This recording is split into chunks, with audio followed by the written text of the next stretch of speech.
कशा पद्धतीचा प्रतिसाद? फार उत्तम प्रतिसाद आहे. खटाव तालुक्यामध्ये आज विसापूर आणि संपूर्ण खटाव तालुक्याच्या दोन्ही जिल्हा परिषद प्रमुख कार्यकर्त्यांनी फार मोठ्या प्रमाणात शुभारंभ नारळ फोडून केलेला आहे. त्यांनी मला सांगितलं की तुम्ही बाहेर फिरा, आम्ही इथं आता तालुक्यामध्ये काम करतो, विजय करून दाखवतो, अशा प्रकारचा विश्वास दिला. आणि चांगला प्रतिसाद पूर्ण सातारा लोकसभा मतदारसंघामध्ये येतात. विशेषतः मी बघितलं आहे की कुठलाही कार्यक्रम असो, सभा असो, अगदी लग्न सोहळे असो, यात्रा असो, तरुणांचा जो उत्साह आहे तो फार मोठा आहे. आणि हा महाराष्ट्रामधला तरुणांनी जर क्रांती केली तर इतिहास होऊ शकते. 40 पार नाही, 10च्या आत होतील असा मला विश्वास आहे. एक दुसरं एक आहे की तुमच्यावर म्हणजे विरोधकांचा एक अजेंडाच आता ठरवला की तुमच्यावर भ्रष्टाचाराचा आरोप डायरेक्टली केला जातो. आणि काय नेमकं यात ते काय कसं निवडणूक हातामधून गेले हे त्यांना सिद्ध झालेलं आहे. त्यामुळे काही लोक आमच्यातले अस्वस्थ झालेले आहेत. मग त्यांचा एकच अजेंडा आहे, काही सापडत नाही तर एवढा FMC मार्केटचा भ्रष्टाचार एवढा ते काटेचा घेऊया.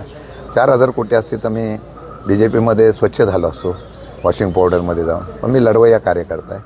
मी अगदी शपथपूर्वक पण त्या दिवशी सांगितलं, आजही सांगतो, असं कुठल्याही प्रकारचं नाही. फक्त हे राजकारणासाठी डॅमेज करण्यासाठी केलेलं हे इकडंच नाही आहे, सगळीकडे जे करतात ते माझ्यावर केलेलं आहे. त्यांना वाटलं की दबाव झाल्यानंतर माघार घेतील किंवा कुठेतरी शरण घेतील. मी कशालाही परिस्थितीला मागे हटणार नाही. कारण ज्या लोकांचं मी सेवा केली त्या लोकांना भवितव्यासाठी जर आमदार दिसत असेल तर त्याच्यासाठी लढलं पाहिजे या भूमिकेतून आहे. आरोप करणाऱ्यांनी आता काय करताय, पोलीस यंत्रणेचा वापर केला जातो आहे आणि 1-2 लोकांना आरोपी करायचं, अटक करायची, ज्यांचा काही संबंध नाही, ते कोर्टात टिकणार नाही, त्या लोकांना अटक करायची आणि मग TVवर किंवा बातम्या द्यायच्या की अशा करायचं आहे.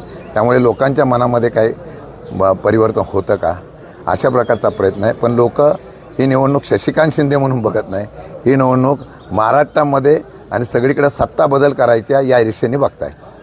शेवटचा प्रश्न आहे, APMCच्या शौचालय घोटाळ्या प्रकरणात एक संचालकांना अटक करण्यात आलेली आहे काल, संजय पाचरे. या प्रकरणात तुमच्याही म्हणजे कारवाईबाबत वाढ होऊ शकते का, अडचणीत वाढ होऊ शकते असं? ते काही करू शकतात, मी त्याच्यावर बोलणार नाही. जोपर्यंत कारवाई होत नाही, काय होत नाही, तोपर्यंत मी काय बोलणं बरोबर नाही.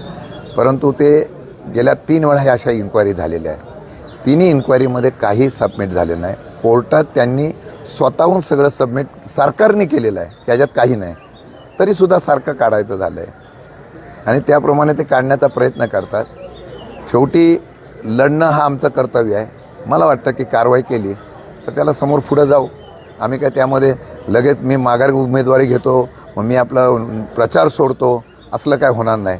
लोकांना सत्य माहीत असल्यामुळे सगळेजण शशिकांत शिंदे होतील आणि तुतारी वाजवते एवढे मला खात्री आहे. साहेब, कार्यकर्त्यांवर आता दबाव द्यायचा प्रयत्न चालला आहे, कार्यकर्त्यांना मारण्याचं आता धमकीचं कॉल यायला लागलं, काय सांगा? निवडणुकीचं चित्र बदलल्यानंतर आता दुसरी प्रक्रिया चालू. मी जिल्हाधिकारी, निवडणूक अधिकारी सगळ्यांना, पोलीस यंत्रणा विनंती करतो आहे की लोकशाहीच्या माध्यमातून निवडणूक होऊन द्या. कालही माझ्या जिल्हाप्रमुख जे आहेत शिवसेनेचे नेते आहेत, जिल्हाप्रमुख म्हणजे नेते, त्यांनासुद्धा भाषण केलं म्हणून लगेच फोन केला, धमक्या दिल्या, हातपाय तोडायची भाषा केलेली आहे. काही लोकांना फोन करतायत, काही लोकांना दम देत आहेत.